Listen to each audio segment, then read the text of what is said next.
first of all, I'm so proud of you for becoming a lawyer. I was just telling her before we started that I get these letters. One of the emails I got through my office was from an inmate a few days ago, saying, can you please, it's this long letter. Like I started reading it. I'm like, oh my God, I don't have time for this. It's like 10 pages. Can you please forward this to Miss Kardashian? So maybe, and in my heart, I don't like doing this because it's not my place.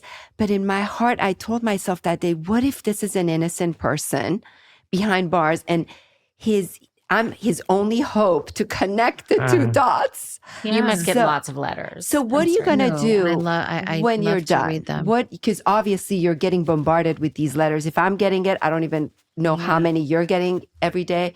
But what do you plan to do with your degree? I would just love to continue reform work. And I think it's really important for people to understand that you don't need a degree to do reform work. You can get a lot done if you have a big platform and a voice. That's a great point. Just personally was more embarrassed that I didn't know a lot of the terminology that was being used. That's kind of how it got started. I'm in these big clemency meetings in the White House and I'm texting my attorney next to me or across from me, like, what does that mean? What is that?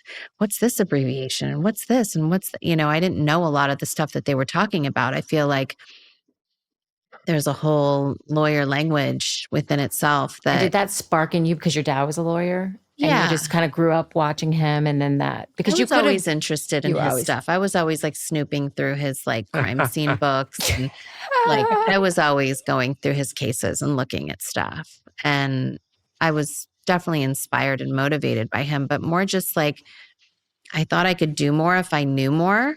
Mm-hmm. And so I would have to like, I could take out the middleman of asking all the questions of what everything meant if I just knew it myself. So that's kind of why. And you have been in the public eye for a really long time. You kind of have grown up in a way with everybody sort of, and I said this to your sister, I said, you guys are going to have the best home movies of anybody. I mean, your great grandchildren are going to be able to be like, oh my God. But if you could talk to that 20-year-old or that 18-year-old, what would you hope that she would know from now being Kim in her 43 badass position where you are now?